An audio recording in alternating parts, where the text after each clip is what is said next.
नमस्कार दोस्तों। मेरा नाम है विजय कुमार। आप देख रहे हैं कॉमिक्स पिटारा चैनल को। तो चलिए दोस्तों, मनोज कॉमिक्स में कुर्कबांड की इस शानदार कॉमिक्स को शुरू करते हैं, जिसका नाम है कुर्कबांड और अदृश्य शैतान।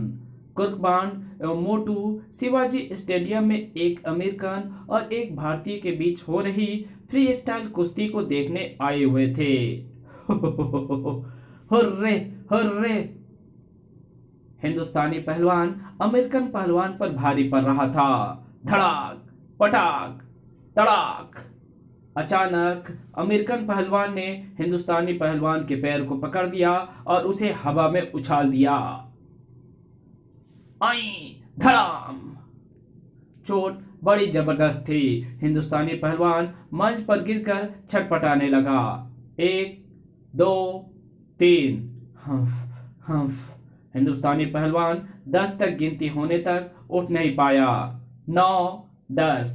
इस मुकाबले में सुंबा पहलवान विजयी हुआ। है कोई यहाँ जो मेरा मुकाबला कर सके? पहलवान की ललकार सुनकर दर्शकों को जैसे सांप सूंघ गया। लगता है हिंदुस्तान में ऐसा कोई माई का लाल नहीं है जो मेरा मुकाबला कर सके। बाण भैया, ये उल्लू का पट्टा तो पूरे हिंदुस्तान को चैलेंज कर रहा है। यही तो अमेरिकन मार खा गए चेले। ये थोड़ी सी सफलता मिलते ही इतराने लगते हैं। ये मूर्ख शायद ये नहीं जानता कि कभी कभी चींटी भी हाथी को मार देती है। लगता है यहाँ कोई मर्द नहीं है। थू है तुम पर। तुम में कोई सच्चा हिंदुस्तानी नहीं है। ए ए पहलवान जी, मुंह संभाल कर हमें हिंदुस्तान की गाली मत दो, वरना वरना क्या क्या करोगे तुम? तुम्हारी टांग तोड़कर तुम्हारे हाथ में थमा दूंगा। क्या है इतना दुस्साहस? अच्छा, यदि तू वास्तव में सच्चा हिंदुस्तानी है तो आ जा अखाड़े में। जरूर, अब तो तुझे सबक सिखाना ही पड़ेगा। बाण भैया, वो राक्षस तुम्हारी चटनी बनाकर रख देगा। अबे उसकी तो ऐसी की तैसी। मंच पर पहुंचकर बाण ने अपने ऊपर के कपड़े उतार फेंके। उसका पतला दुबला शरीर देखकर वहां मौजूद तमाम लोग हंस पड़े। ये तो कागजी पहलवान है। चींटी चली है हाथी से मुकाबला करने। चूहा चला शेर का शिकार करने। लोगों की बात सुनकर खामोश। हम हिंदुस्तानियों में यही तो कमी है कि खुद तो कुछ करते नहीं, और यदि कोई दूसरा करने के लिए आगे बढ़ता है तो उसकी हंसी उड़ाते हैं। अरे लानत है तुम लोगों पर। तुम जैसों के कारण ही तो हिंदुस्तान उतनी तरक्की नहीं कर पाया। बाण की फटकार सुनकर भीड़ में सन्नाटा छा गया। फिर एकाएक बाण अमेरिकन पहलवान की ओर मुड़ा। क्यों पहलवान, मुकाबला करने के लिए तैयार हो? लेकिन जवाब देने की बजाय तुम्हारी तो ऐसी की तैसी। अरे मियाँ, कहाँ जा रहे हो? हम तो यहाँ हैं। साएं! वाह पहलवान जी वाह! थोड़ी और जोर से हवा में हाथ पैर चलाओ, जल्दी उड़ना सीख जाओगे। गुर्र, गुर्र। तभी धड़ाक! आ! धड़ाक! उफ! Hooray hooray! वाह बाण भैया, और मारो! खटाक! हाय! उफ! Hooray hooray! खटाक! अचानक बहुत हो गया छोकरे, अब बचकर कहाँ जाएगा? गड़प गड़प! अबे छोड़ मेरी गर्दन। यदि दम है तो छुड़ा ले छोकरे। कोई और चारा ना देख बाण ने उसकी गर्दन पकड़ ली। अबे छोड़ मेरी गर्दन, पहले तू छोड़। उन दोनों को इस हाल में देख रेफरी उन्हें छुड़ाने के लिए आगे बढ़ा, लेकिन खटाक! आई! और अगले पल फिर अचानक ना जाने क्या हुआ कि सुंबा किसी बेजान पुतले के समान मंच पर ढेर हो गया। धड़ाम! आई! अरे बाप रे, लगता है ये तो मर गया है। अरे ये तो सचमुच मर गया। क्या? अगले पल वहां हंगामा समझ गया। मारो मारो, इसने गला घोटकर इसकी जान ले ली है। पकड़ो पकड़ो! खून खून! हे भगवान, यदि बाण भैया इस भीड़ के हाथ लग जाएं तो वो उन्हें जान से मार डालेगी। तभी खबरदार, जो किसी ने भी कानून हाथ में लेने की कोशिश की, धाएं! आहा! पटाखा अंकल, आप अच्छा हुआ जो आप आ गए, वरना ये भीड़ मेरे चित्रे उड़ा कर रख देती। मुझे अफसोस है बांड बेटे, मैं तुम्हें सुंबा पहलवान की हत्या के जुर्म में गिरफ्तार कर रहा हूँ। क्या? अरे क्या हुआ पटाखा अंकल? क्या हुआ बांड भैया को? बेहोश हो गया है, तुम उसे संभालो, मैं स्ट्रेचर मंगवाता हूँ। कुछ देर बाद, अब क्या होगा बांड भैया? मेरी तो कुछ समझ में नहीं आ रहा। सुम्बा गला दबाने से नहीं मरा है, लेकिन तुम्हारी इस बात पर कोई यकीन नहीं करेगा, क्योंकि सैकड़ों आदमियों ने तुम्हें उस पहलवान की गर्दन दबाते हुए देखा है। बड़ा पहलवान बनने चला था, अब भुगतियो अपनी करनी का फल। अगले दिन कोर्ट में कुर्कबान की जमानत मंजूर हो गई। बान बेटे, जब तक पोस्टमार्टम की रिपोर्ट नहीं आ जाती, तुम यह शहर छोड़कर बाहर नहीं जा सकते। मुझे कानून अच्छी तरह मालूम है अंकल। कुछ देर बाद मोटू के साथ मोटरसाइकिल पर सवार होकर चला जा रहा था बांड। बांड भैया, अब तुम कहाँ जा रहे हो? Great hotel. घर में डैडी नाक में दम कर देंगे। मैं सोच रहा हूँ कि कुछ दिन होटल में रुक कर ही इस केस की छानबीन करूँ। ग्रेट होटल पहुंचकर बांड ने एक कमरा किराए पर ले लिया और मोटू वापस घर चला गया। अगले दिन सुबह, मुबारक हो बांड भैया, पुलिस ने तुम्हारे ऊपर से कत्ल का केस उठा लिया है। ये तुम क्या कह रहे हो मोटू? पुलिस को भला इतनी अक्ल कब से और कैसे आ गई? ये तो मैं नहीं जानता। हाँ, मगर पटाखा अंकल ने तुम्हें फौरन बुलाया है। ऐसी बात है तो चलो। कुछ देर बाद पुलिस स्टेशन में पोस्टमार्टम की रिपोर्ट के अनुसार सुंबा पहलवान की मौत बिजली का करंट लगने से हुई है। क्या? ये कैसे हो सकता है? विश्वास ना हो तो ये पोस्टमार्टम रिपोर्ट पढ़ लो। सुंबा की पोस्टमार्टम की रिपोर्ट पढ़ने के बाद, ओह, तब तो मंच पर जरूर कोई ऐसी बात हुई थी जिसे कोई भी देख या महसूस नहीं कर पाया। खैर, मैं पता लगाने की कोशिश करूंगा। जरूर बेटे, और जैसे ही कुछ पता चले मुझे खबर करना। फिर कुर्कबांड और मोटू वहां से ग्रेट होटल पहुंचे। ओके मोटू, अब तुम घर जाओ। दूसरे दिन सुबह का अखबार पढ़ते ही बांड बुरी तरह चौंक उठा। रॉयल बैंक में डाका, लुटेरे करोड़ों रुपए के आभूषण और नकदी लूट कर ले गए। बैंक का चौकीदार मृत पाया गया। बैंक के तमाम लॉकर्स के लॉक गले हुए पाए गए और कई चीजें जली हुई हालत में पाई गई। जली हुई पाई गई? इसका क्या मतलब हुआ? क्या लुटेरे ने वहां आग लगाई थी? बाण ने कुछ सोचकर पटाखा सिंह से संपर्क किया। अंकल, मैंने ये जानने के लिए आपको फोन किया है कि रॉयल बैंक में क्या क्या चीजें जली हुई पाई गई और बैंक को लूटने वाले लोगों की संख्या लगभग कितनी होने का अनुमान है। ठहरो, अभी बताता हूँ। अधिकांश लॉकर्स के ऊपर जलाए जाने के निशान मिले हैं, जो शायद लॉकर्स के तालों को बिल्डिंग रोड से पिघलाते समय पड़े होंगे, तथा फर्श पर बिछे कारपेट भी कई स्थान पर जले हुए मिले हैं। लुटेरी की संख्या अभी तक मालूम नहीं हो सकी है। अंकल, बैंक के चौकीदार की पोस्टमार्टम रिपोर्ट क्या है? चौकीदार की मृत्यु बिजली का करंट लगने से हुई है। क्या? कुछ और बातें करने के बाद बाण ने संपर्क भंग कर दिया और सोच में डूब गया। अगले दिन के अखबारों में फिर एक बैंक के लूटने की खबर छपी। ओह, यह बैंक भी उसी स्टाइल में लूटा गया है। उसके चौकीदार की मृत्यु भी अवश्य ही बिजली के करंट से हुई होगी। उसी शाम बाण ने पटाखा सिंह को फोन करके मालूम कर दिया कि इस चौकीदार की मौत भी बिजली का करंट लगने से हुई थी। इसका मतलब यह हुआ कि लुटेरे या लुटोरों का कोई ना कोई संबंध बिजली से जरूर है। फिर तो जैसे शहर में बैंकों और बड़ी बड़ी दुकानों के लूटने की बाढ़ सी आ गई। सब दुकानें और बैंक एक ही तरीके से लूटे जा रहे थे। इन सब घटनाओं से पुलिस परेशान हो उठी। कितने शर्म की बात है, हम लोग अभी तक ये भी मालूम नहीं कर सके हैं कि उन अज्ञात लुटेरों की संख्या कितनी है। पटाखा सिंह, मैं तुम्हें 1 हफ्ते का टाइम देता हूँ। या तो उन लुटेरों को पकड़ो, वरना अपने पद से त्याग पत्र देने के लिए तैयार रहो। जी सर। अब आएगा मजा। मीटिंग के बाद पटाखा सिंह सीधा कुर्कबान के पास पहुंचा। कुछ करो बाण बेटे, वरना मेरी नौकरी जाती रहेगी। धैर्य रखिए अंकल, मुझे विश्वास है कि वो लुटेरे जल्द से जल्द पकड़े जाएंगे। अब आप जाकर आराम कीजिए। पटाखा सिंह के जाने के बाद मोटू, मुझे लगता है उस लुटेरे के पास अवश्य ही कोई ऐसी वैज्ञानिक शक्ति है जिसके बलबूते पर वो ये लूटपाट कर रहा है, और मुझे विश्वास है कि वो उस शक्ति के घमंड में कोई ना कोई गलती जरूर करेगा।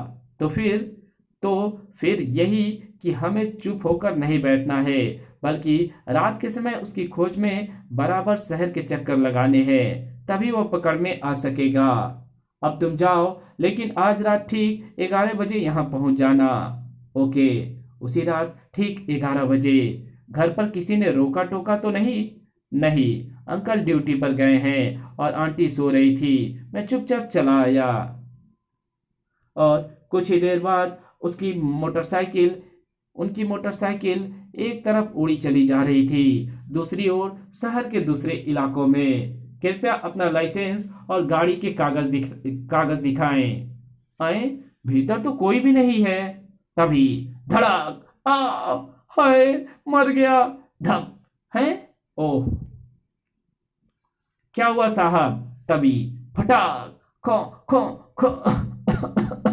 कुछ देर बाद जब धुआं छटा तो उधर वो कार शहर के मध्य में स्थित शिवालकर बैंक के सामने जाकर रुकी। अरे, ये कार यहाँ आकर क्यों रुकी है? सर, मुझे तो कुछ गड़बड़ लगती है। हो सकता है उसमें लुटेरे हो। पोजीशन ले लो। तभी कार का ड्राइवर सीट वाला दरवाजा खुला, परंतु बाहर कोई नहीं निकला। और जब दरवाजा खुले काफी देर हो गई तो, सर, बहुत देर हो गई, कोई भी बाहर नहीं निकला है। देखते हैं, आओ मेरे साथ। निकट पहुंचकर, अरे, भीतर तो कोई भी नहीं है, और कार का चालक कहाँ गया? तभी, साहब, इधर देखिए, बैंक के द्वार पर कोई है। ओह। और तभी बैंक के द्वार पर लगा ताला धीरे धीरे पिघलने लगा। खड़ खड़ खड़। हे भगवान, ये क्या हो रहा है? तभी इंस्पेक्टर को जैसे होश आया। फायर! धाए धाए धाए धाए। लेकिन गोलियां दरवाजे पर किसी अदृश्य चीज से टकराकर बेकार हो गई। ओह, हमारी गोलियां बेकार जा रही है, लेकिन यह तय है कि दरवाजे के बीच कोई है। धाए धाए। तभी, भाग जाओ वरना सब मारे जाओगे। लेकिन उन लोगों ने उसकी चेतावनी पर ध्यान नहीं दिया और फायरिंग जारी रखी। धाए धाए धाए। और इस बार जो परिणाम निकला वो भयानक और आश्चर्यजनक था। पुलिस कर्मियों द्वारा चलाई गई गोलियां उस रोशन खाके से टकराकर दुगुनी गति से वापस पलटी। खट खट धाए धाए हैं। और आई, आ, उफ, आ। मूर्खों को मना किया था, लेकिन नहीं माने। फिर वो रोशन खाका बैंक में प्रविष्ट हो गया, और फिर शीघ्र ही तिजोरी को अपने हाथों से निकले किरणों से पिघला करके उसमें रखा सारा कैश अपने बैग में भर दिया। फिर नंबर आया लॉकर्स का। कुछ देर बाद वो अदृश्य रूप में हाथ में लिए बैग अपने कार में प्रवेश कर गया। जूं। दूसरी ओर बांड और मोटू पूरे शहर का चक्कर लगाकर इसी इलाके में आ पहुंचे थे। बस करो बांड भैया, बहुत चक्कर लगा लिए, अब वापस होटल या घर चलो, बस एक राउंड और। तभी, हाय, कमबख्त ने आंखें ही फोड़ डाली। सर, उफ, लगता है ससुरा नशे में गाड़ी चला रहा है। परंतु बांड भैया, कार की ड्राइविंग सीट पर तो कोई नहीं था। अबे क्या बक रहा है? मैं ठीक कह रहा हूं बांड भैया। ओह, तब तो देखना होगा।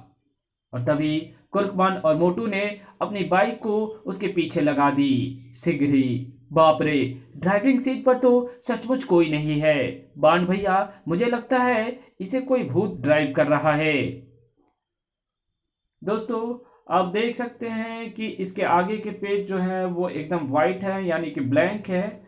और पता नहीं, ये इसको मैंने पहले से नहीं देखा था, तो इसके लिए एक्सट्रीमली सॉरी। तो चलिए देखते हैं ये कहाँ से इसकी कहानी के पेज हमें क्लियर मिल जाते हैं। ओके, तो आप देख सकते हैं 3-4 पेज जो है। तो चलिए यहाँ से इसकी कहानी को हम शुरू करते हैं। बेटे, बिजली के खंभे बहुत कर चुके लूटपाट और खून खराबा। अब तुम्हारी भलाई इसी में है कि अपनी बिजली की ओढ़नी उतार कर स्वयं को पुलिस के हवाले कर दो। और मेरी नेक सलाह यह है कि तुम मेरे काम में रोड़ा अटकाने की कोशिश मत करो और अच्छे बच्चे की तरह यहाँ से चले जाओ। ठीक है, यदि तुम नहीं मानते हो तो मुझे मजबूरन इस रिवॉल्वर का प्रयोग करना पड़ेगा। मैं इन बच्चों के खेलने खिलौने से डरने वाला नहीं हूं। चला गोली धाएं। बेटे, रिवॉल्वर की गोलियां मुझ पर कोई असर नहीं करती। और वो गोली उस अदृश्य मानव से टकराकर वापस कुर्कबान की तरफ आई। तभी कुर्कबान ने झुककर उस गोली से अपना बचाव किया। अचानक रोशन खाका अदृश्य हो गया और इसी के साथ हवा में एक रिवॉल्वर दिखाई देने लगा। अब मैं तुम्हें जिंदा नहीं छोड़ूंगा। तुम अपनी ये हसरत अवश्य पूरी करो। मोटू, फौरन मशीन के बटन दबाकर मुझे और अपने आप को विद्युत तरंगे के घेरे में लो। धाएं धाएं। अगले पल मोटू के हाथ में थमे एक रिमोट से उसने उसका स्विच ऑन कर दिया और मोटू और कुर्कबान विद्युत तरंगे के घेरे में आ गए। बेकार है बिजली के बेटे, तुम्हारी गोलियां हमारा कुछ भी नहीं बिगाड़ पाएंगी।